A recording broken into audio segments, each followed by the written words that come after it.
Yan, eto na. Lutuin na natin yung igat. Ganyan pala ako magluto ng igat. Yan lang yung regado ko. Luya, bawang, saka paminta. Kasi pag naglagay ako ng sibuyas dyan, parang para sa akin, mas lalong lalansa yung igat natin.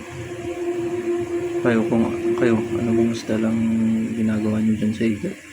Yan, kulang tayo ng paminta, nag-aanap pa yan ng paminta, pero mas maganda sana yung buo, hindi yung durog, kasi iba yung aroma ng buo at saka yung durog na paminta.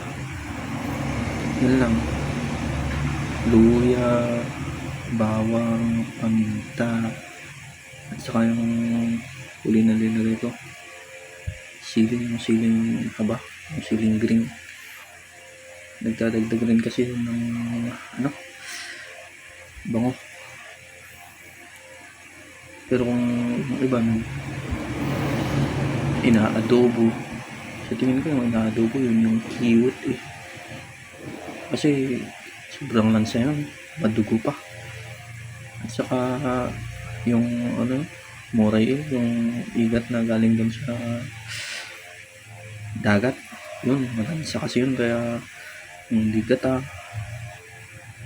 adobo na maraming ricado. Kasi pag nilagay ginawa mo sa sabaw yun grabing lansa nun. Matry ko na, matinik pa.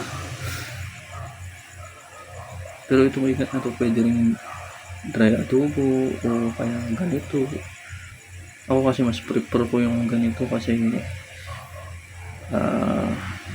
parang na-preserve yung lasa niya talaga dun sa karne ng igat. Tunay yung lasa niya, yung talagang lasa niya. Hindi ako nakakasa ng soy. Hindi ako naglalagay dyan ng bitchin. Gusto ko kasi yung natural lang na lasa ng igat. Masarap siya.